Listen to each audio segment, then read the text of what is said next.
Hi everyone, welcome to the next installment of Charts in Perspective, where we use charts to dive into the world of economics and financial markets. I'm Jennifer Nash, an economic and market research analyst for Vetify. Today, we're going to examine unemployment claims as a recession indicator. Every week, I post an update on new unemployment claims shortly after the BLS report is made available.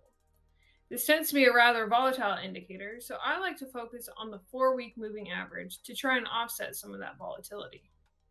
Here's one of our featured charts in that update that shows the 4-week moving average from the inception of this series in January 1967.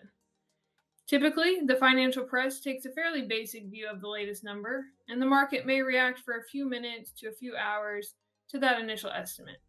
A week later, the estimate gets revised, and the process repeats itself. However, as you look at this chart, it can be difficult to notice any long-term trends thanks to that drastic spike in initial claims during COVID. So I've adjusted the y-axis in this chart here so that we can get a zoomed-in view of the series where the COVID spike isn't as prominent. Notice the relationship between recessions and unemployment claims. To no surprise, the 4-week moving average begins to rise at or near the start of a recession and peaks at the end of a recession. These charts, however, give a rather distorted view of initial claims. Why? Because they're based on a raw, albeit seasonally adjusted number that does not take into account the substantial growth in the civilian labor force since 1967. From this chart, we can see that the civilian labor force has more than doubled from 76.5 million in January 1967 to over 168 million today. So, to get a better understanding of the weekly initial claims data from our previous charts, let's view the numbers as a ratio of the civilian labor force. The latest ratio, rounded to 2 decimals, is at 0.14%, the highest level since last August, meaning that out of 10,000 workers, 14 made an initial application for unemployment insurance payments.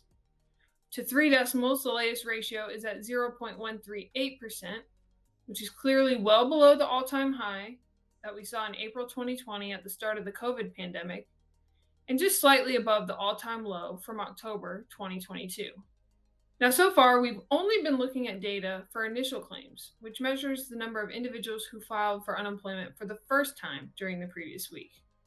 But what about continued claims, or those people who have already filed the initial claim and are filing for benefits to keep going?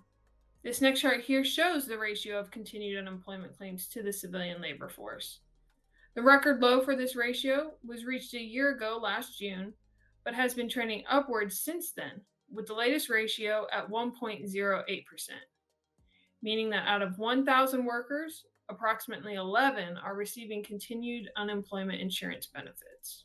So what can all this information tell us with regards to a recession? A particularly interesting feature of this unemployment claims ratio series is its past effectiveness as a leading indicator for recession starts and a virtually dead-on coincident indicator for recession ends. In both ratio charts, I highlighted the value at the month of recession starts.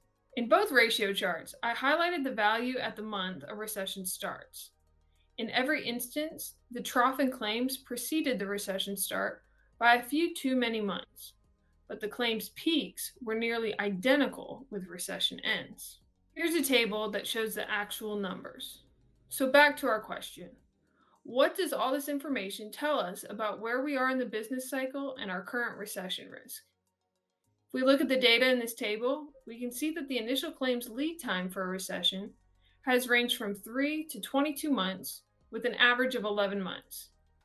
We're currently 20 months from the most recent initial claims low. So well above the average, but still within the range. Additionally, we see that the continuing claims lead time for a recession has ranged from 3 to 20 months, with an average of 11 months. We're currently 24 months from the most recent continued claims low.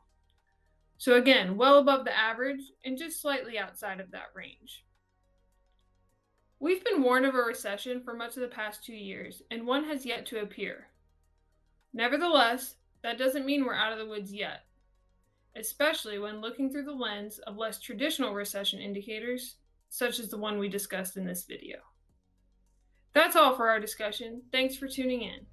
For more economic and market insights, you can find my content regularly on the Advisor Perspectives website under the AP Chart section.